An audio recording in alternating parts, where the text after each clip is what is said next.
Number 10. Albert. Albert was an android created by Donald Pierce to be a doppelganger of Wolverine. The plan was to have Albert draw Wolverine and leading him to a trap where his partner, LCD, would be lying in wait. Albert initially seemed to be a pretty dangerous enemy to Wolverine, to be honest, especially after he was upgraded by his partner, LCD. LCD did this in hopes that he would be able to take out Wolverine so that she wouldn't have to, and he agreed to help her in this.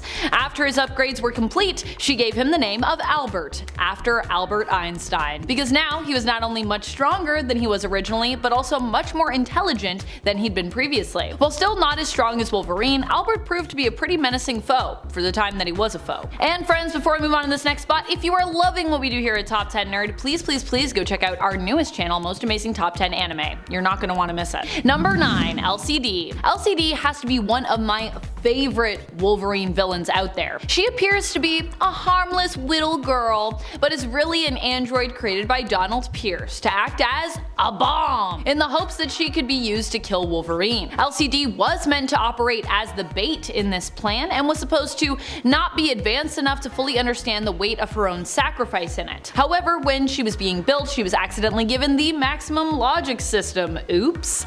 And so despite initially being a villain, she actually decided to change sides, save herself and her companion Albert, and ended up becoming an ally to Wolverine instead. Number 8. Wendigo. While more of a Hulk villain than a Wolverine villain, the Wendigo is someone who Wolverine also fought. In fact, for a brief time, the Hulk and Wolverine, known to be rivals in the comics often, would team up to fight against the Wendigo. The Wendigo was originally Paul Cartier, who was cursed by the elder gods of Canadian folklore to become the Beast after a hunting trip gone wrong caused him to resort to eating his friend who had died. As punishment for this, he was transformed into the Wendigo. His sister Marie attempted to transfer the curse of the Wendigo to the Hulk, but in the end, his fellow friend and hunter Georges Baptiste took on the curse willingly. He would also later become a temporary Wolverine villain, as then he would become the Wendigo for a while. Number 7. Bloodscream. Although close to being tied in appearances with ROUGHHOUSE, since they generally appear together, Bloodscream is slightly more niche than ROUGHHOUSE, but only slightly. He is the main partner to ROUGHHOUSE, the one he returned to after seemingly appearing as an ally and friend of Wolverine after he and Sister Salvation saved his life, cleansing him of the spore infection he'd received thanks to Geist's experimentation on him in Tierra Verde. Bloodscream, however, never had such a redemption arc. He possesses vampiric abilities which are tied to mysticism, having been cursed by Dagu, a healer who cast an eldritch spell on him while he was on the brink of death. Instead of bringing him back to life, the spell actually caused him to remain trapped between the state of life and death. He became an immortal creature who fed on the life force energy of others through touch. Bloodscream and ROUGHHOUSE would become partners and would be employed by multiple different criminal organizations and bosses, often being pitted against Wolverine. Number 6. Dirtnap.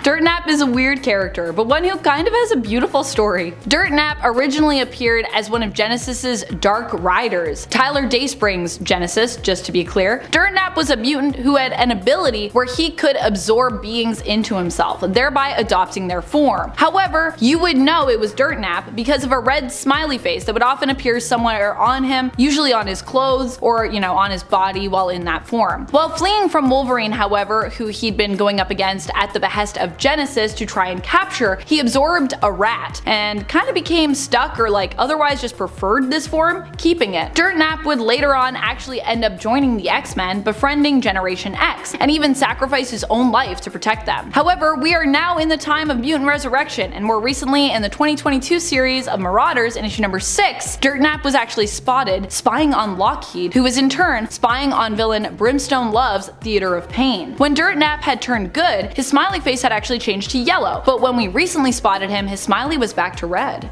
So what does that mean? Seems like he's evil again. Number 5. The Red Right Hand. The Red Right Hand was an organization that was brought together by one thing each member shared in common: their hatred of Wolverine. This is because in some way, as each member saw it, Wolverine was to blame for some great misfortune that had befallen them. The Red Right Hand, however, acknowledged that Wolverine was unkillable, basically thanks to his healing factor, so they came up with a better plan in regards of how to best deal with him. Their plan was to send his soul to hell for all of eternity, trapped trapping him there. The Red Right Hand allied themselves with Daken and Mystique to enact their plan. However, Mystique would later turn on them when she found out all the details that their plan entailed, and thought even for her it was pretty awful. In the end, although they didn't trap Wolverine's soul in hell for all of eternity, their plan did succeed. And even worse, they were left with their final say, as they took their own lives rather than surrender to Wolverine or allow him to get revenge by killing them. Number 4. The Mongrels. The Mongrels were a team assembled by the Red Right Hand to seemingly take out Wolverine. They were brought together by and trained by none other than Daken, the son of Wolverine, who now goes by the name given to him by his adoptive parents, Akihiro. Daken trained the Mongrels but never really expected them to succeed in defeating Wolverine. This is because it was all part of the Red Right Hand's master plan that they lose, or well, win or lose against Wolverine, that the Red Right Hand would win as a result. Because the Mongrels were actually a team made up exclusively of Wolverine's kids. These were the kids that Wolverine didn't know about or that he forgot due to his memories in general being kinda like a mess. Kinda because of his healing factor and such. Only after Wolverine defeated them, killing them, did you learn the truth about each and every member of that team. Number 3. White Ghost. Roddy McLeish, which what a name, appears much later in the 90s in the Wolverine run that started back in the late 80s. He appears for only a few issues, making his first appearance in Wolverine issue 119 of that second volume. Like some others on this list, he was known for being a big meanie, and that's really an understatement here. He was said to be the most remorseless killer in the world. Initially, he befriended Logan, with both of them finding common ground in the sense that they had both done, pretty awful things in their past. However, eventually Logan became kinda creeped out by McLeish, while he became more and more obsessed with Logan. Unfortunately, it was a little too late for Logan, as it turned out that the White Ghost, as McLeish was called, had only been getting close to Logan so that he could kill his then girlfriend's dad. Wolverine was not very happy when he found that out. Number 2. Hellbride. The Hellbride is a newer character, but that doesn't mean she isn't obscure. She made her first appearance in the current X-Force series starting in 2019. Hellbride appeared first in issue number 13 of X-Force during the Ten of Swords event. Wolverine and Solemn both had to team up to steal matching Muramasa blades from her and her betrothed, who obviously were in hell. Crashing their wedding, they stole the blades, and Solemn also killed Hellbride's new husband, causing her to forever become an enemy to them both and swear revenge on the duo. Which of course, Wolverine's like, this guy, why are you killing husbands? Don't do that. During the AXE Judgment Day event, she returned to get her revenge, and because she came up to Earth, was thereby also subject to being judged by the newly created celestial god, the Progenitor. Hellbride also seems to be the daughter of a demonic being known as the Beast, who sometimes claims to be the devil himself, going by other such aliases as Lord Azazel, Beelzebub, and Lucifer. Number 1. Athabasca Ike. Oh boy. Athabasca Ike is similar to the Snow Queen I mentioned on my part 1 of this list. Well, not similar in the sense of appearance or powers or anything like that, but similar in the sense that they both only appeared in one single issue. A one and done villain. And like the Snow Queen, it was Ike who really did himself in here. In Ike's case, he ended up being foolish enough to get close to the Hunter in the Darkness, who made pretty quick work of him. Athabasca Ike didn't have any powers, but was just a convicted murderer from Alberta, presumably from Athabasca, as his name would imply. He escaped custody, killed almost all of a family, keeping only the teenage daughter as a means of protection should the Royal Canadian Mounted Police catch up with them, kind of like, a human shield if you will. While he was troublesome and mean, he was only human, and very quickly became dead by the end of that issue. And don't worry, that girl, she was fine. Wolverine made sure she was cool. Number 10. Geist. Geist actually made his first appearance in Wolverine. He first shows up in Wolverine's 1989 series in issue 17. There he is working for the dictator Felix Caradid, who is the ruler of Tierra Verde. But we also learn of Geist's origins in this story, and his long history of villainy. Geist is Dr. Nikolaus Geist, a scientist who initially worked alongside Germany during World War II, even acting as the Führer's advisor for a time, giving him advice on what to do with his prisoners, how to treat them, and where to keep them. I think you know what I'm talking about here. Geist proved that he was truly one of the most vile villains of Wolverine's. Geist turned himself into a cyborg, though not a particularly strong one. He's kind of an old man cyborg. He was more concerned with longevity in his life than any kind of strength. And where his power truly shines is within in his mind. Being brilliant, he managed to work his way into the company of powerful people, convincing them to let him act as their advisor or their chief scientist.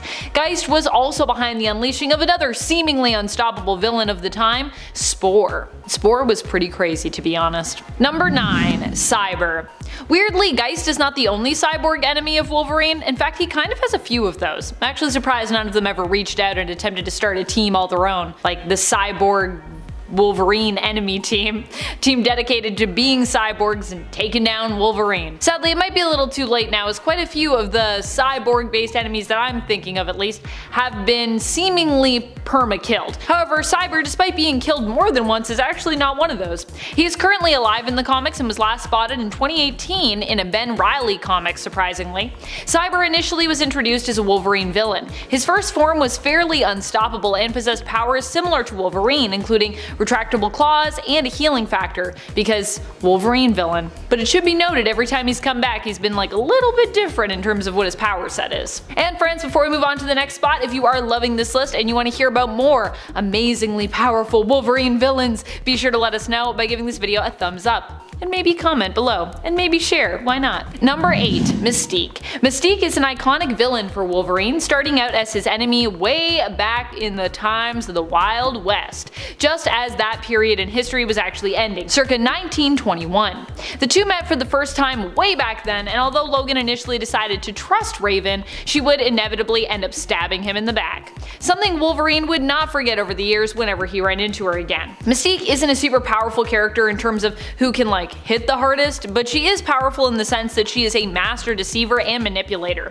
She has tricked some of the most cunning and brilliant heroes in comics into doing exactly what she wants. She is also super mysterious. We don't actually really even know how old she is, and there are still lots of gaps when it comes to her backstory. Mystique is a shapeshifter who can transform into other humanoid beings, as well as more abstract things sometimes, depending on who's writing her. She can also disguise herself in any kind of garb she so chooses, as often the clothing we see her in is also created via her shapeshifting. Mystique can also alter her vocal cords to allow her to match anyone that she chooses to impersonate, and can even alter her form to match their retina and their fingerprints exactly. Hence why she's such a dangerous enemy to have. Master Infiltrator. Number 6. Solemn. Solemn is a newer villain to be introduced in the comics. He was created by Benjamin Percy, Pepe Larraz, and Jonathan Hickman, making his first appearance in the current Wolverine series in issue number 6. There he was introduced as a kind of like a Rocky version of Wolverine, albeit quite a different person from Logan.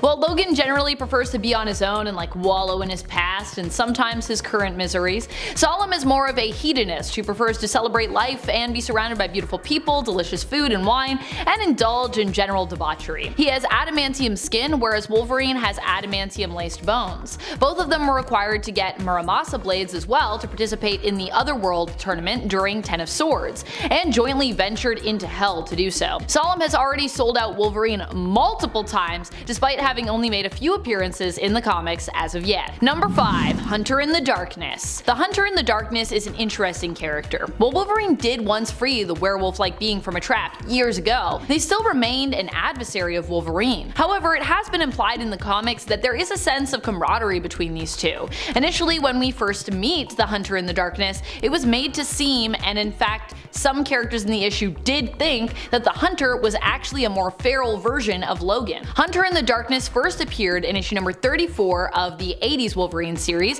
considered Volume 2. He would later reappear but also act as an adversary. Number 4. Creed. Saul Creed is Victor Creed's brother. Not Luther, the one Victor killed over a slice of pie when he was younger, but the other one. The one Wolverine killed in a vat of mind-wiping fluid. Sounds a little weird? Well, it is from Origin number 2. All in all, a pretty strange story and series, but it's got its moments. In fact, this is also the same story where Clara Creed, sister to Victor Creed, also fights to free Wolverine from Mr. Sinister's grasp and ends up falling in love with him. I know, it's pretty weird that Logan was in love with the Creed, but that's a thing. Unfortunately, Saul sells Wolverine out, and when Saul also confesses that he can't live without Clara, Logan sees that she'll never be free as long as he's around, so he basically drowns Saul. The vat of mind-wiping fluid that's in it, was Sinister's, and he was going to actually use it on Logan, and presumably I guess on other people, as it's a pretty big vat. Like Victor and Clara, Saul had a healing factor, but he couldn't heal from the drowning. As often happens with people that have healing factors, water is their enemy, and so is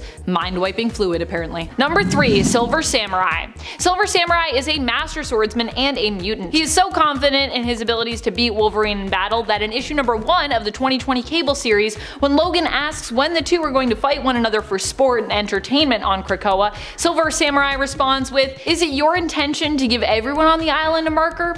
in reference to the fact that Wolverine basically just lost to young Cable, and suggesting that Logan himself would also lose to Silver Samurai. Silver Samurai is Kenichiro Harada. Ken's mutant abilities allow him to generate a tachyon field, which he can focus through anything that he pleases. Typically he chooses to use this on his sword, which basically strengthens it, allowing him to cut through almost anything. I mean almost anything. I don't think adamantium, but pretty much everything else. Number 2. Gorgon. Gorgon is an impressive fighter, as we saw in the previous X-Men series in 2019.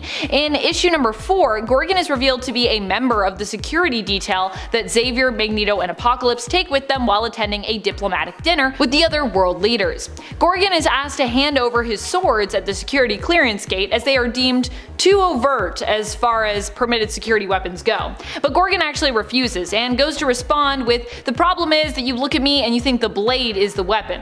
And later he proves that to be very true. The crazy thing about this issue is that Gorgon doesn't even resort to using his powers at all in the issue, and yet he takes out countless enemies just with his blades and skills alone. His mutant ability is that he turns any who make eye contact with him into stone, hence his name, Gorgon. However, in this issue all he uses are his 2 blades and his insane fighting skills to defeat multiple enemies. I say defeat because remember, this is Krakoa, so no killing allowed. Maiming through dismemberment of limbs, however, that is permissible, as we see in that issue. Number 1. Ogun. Ogun was pretty powerful. He was a warrior who Wolverine met in China. He would end up becoming Wolverine's teacher and mentor for years. The two became close enough that Wolverine actually thought of Ogun as a father figure. However, one night when the two were attacked, it was revealed that Ogun had learned how to cheat death, effectively becoming immortal. After this incident, he became more obsessed with immortality, focusing solely on perfecting his technique.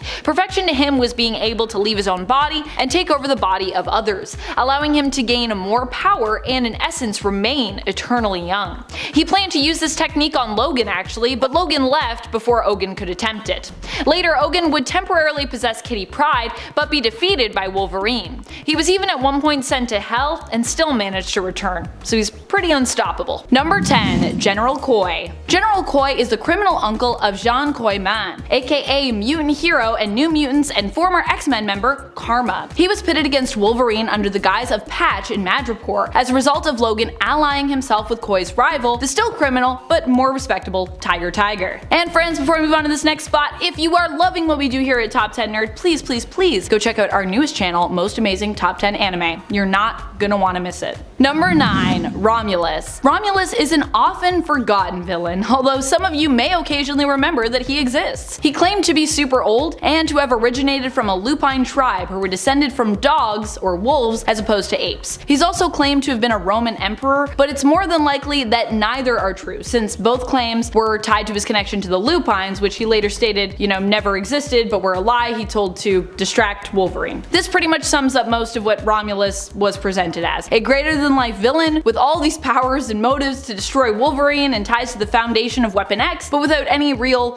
foundation from him to work from, as many of his loose ends ended up kind of like dropped and not really going anywhere. Number 8. ROUGHHOUSE. ROUGHHOUSE is definitely a lesser known villain, though maybe one of the more well known of the obscure villains on this list. I love his story with Wolverine. Although he starts out as a villain and a brute, he later kind of becomes Wolverine's ally after he was sold off by General Koi to be used for experimentation, which is pretty messed up. Even Wolverine felt bad for this guy, despite being his rival and him being an enemy to him on Madripoor. Wolverine decided to go after him and as such became embroiled in a major political conflict in Tierra Verde. Not to be confused with Terra Verde, a different republic that also exists in Marvel Comics. Yeah, I know. That's a lot. I just realized that myself and I was like, wait, these are two different places. Despite ROUGHHOUSE saving Wolverine though and becoming temporary allies, rise, ROUGHHOUSE would go back to being a straight-up villain of Logan later on. Number 7. Lady Deathstrike. Lady Deathstrike is Yuriko Oyama, the daughter of Kenji Oyama,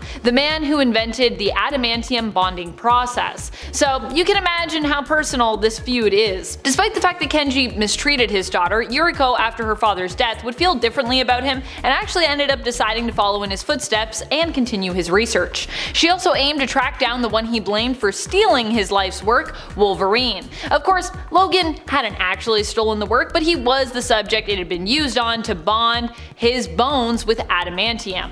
Initially, she pursued him because she wanted his skeleton so that she could actually study it in an effort to continue her father's work and relearn the process that he had lost when his research was stolen. Lady Deathstrike would go on to become a dangerous and powerful criminal, upgrading her body and turning herself into a cyborg. She is known for her retractable fingernails, which are razor sharp and laced with adamantium, making them super strong and able to cut through most metals, and most materials in general. Number 6. Omega Red. I actually feel pretty bad putting Arcady lower on this list. I think he's a pretty powerful and badass villain all in all, but at the end of the day he can kind of be manipulated by others pretty easily, which is what makes him a little bit weaker to me in terms of where I wanted to rank him here. He only recently got his carbonadium synthesizer back after years of being separated from it. Generally, others wielding this important device have made him their puppet for as long as they possess it, hence why it's one of his weaknesses. The latest person to make Omega Red their loyal servant was Dracula, who was using Red to spy on Krakoa. Fortunately, Arcady managed to get the synthesizer back, which means we might actually get to see more of Omega Red's full potential in the future. Omega Red is pretty crazy powerful while in full control of himself. He can emit death spores, which are lethal and actually kill most people who come near them. He's also an energy vampire, draining others' life force in order to keep himself alive. This can also bolster Omega Red or be a weakness depending on the circumstance. And like many of Wolverine's most deadly villains, he's also a super skilled fighter with a healing factor. Pretty much everyone gets a healing factor. You kinda need it if you're going up against Wolverine and you want to stand a chance. Number 5. Daken. Akihiro is more of an ally of Wolverine's currently in the comics. On Krakoa, it seems everyone is given that second chance at family that they've always yearned for, Daken and Logan included. I really love the Wolverine fam actually, they're probably one of my favorite families over on Krakoa right now. But before Akihiro was on Wolverine's side and helping to defend and potentially protect him against other villains, like Omega Red actually, alongside the rest of the members of the family, he was actually attempting to kill his dad, if you can believe that, multiple times. Daken, being the almost naturally born son of Itsu and Logan, has powers very similar to his father. He possesses a healing factor and even bone claws, but his wrists. He also ages a lot more slowly, but he also has the added ability of manipulating others' pheromones, allowing him to control or influence them. He's also really good at fighting. Really good. Number 4. Sabretooth. Victor Creed might not be an insanely powerful villain in comparison to some of the others on this list, but when it comes to tormenting Wolverine, he's probably one of the best that there is. Not only does Victor possess a similar power set, but he also is generally the one who comes out on top whenever he ends up in a brawl with Wolverine, which is pretty often, especially considering Sabretooth has a habit of visiting Wolverine on his birthday. In fact, in his newly announced series, I'm really hoping Victor still gets that chance to keep up appearances, because he's a great antagonist for Wolverine, and I kinda love that weird tradition of the smackdown on Wolverine's birthday.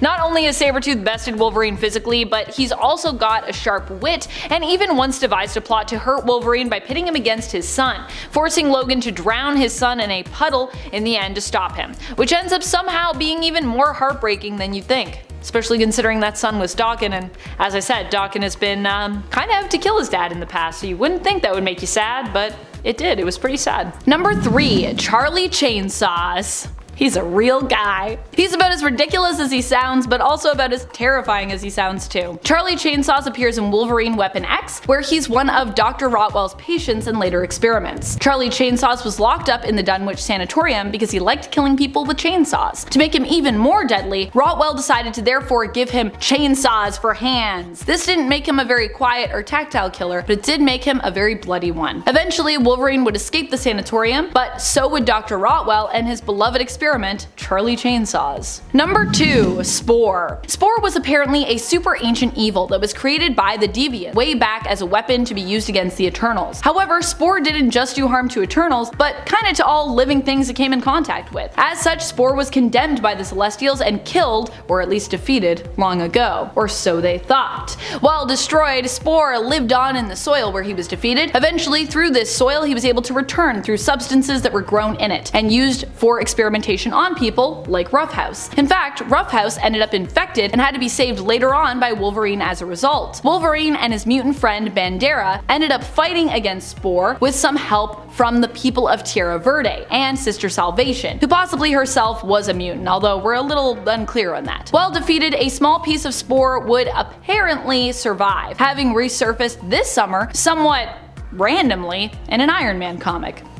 Apparently that happened. Number 1. Snow Queen. Snow Queen is someone who I initially thought was going to be revealed as Emma Frost when I first read about her, based on her appearance in issue number 24 of Wolverine from the 1990s. I mean, she kinda looks like Emma Frost, right? Like, I read it and I was like, is that Emma Frost? And then I was like, no, this is totally different character, Snow Queen. And yet, she is not Emma Frost. She is her own character who just happens to share a bit of a resemblance to Emma. Her real name is actually Bridget Leahy, and she has powers that allow her to create kinda like TV static, but in your brain. They're described as being telepathic snow powers. They basically make your mind foggy and make it hard for you to focus if you happen to be within range of her power. She did not last very long, dying in the same issue she first appeared in. So that's the end of Snow Queen. For now.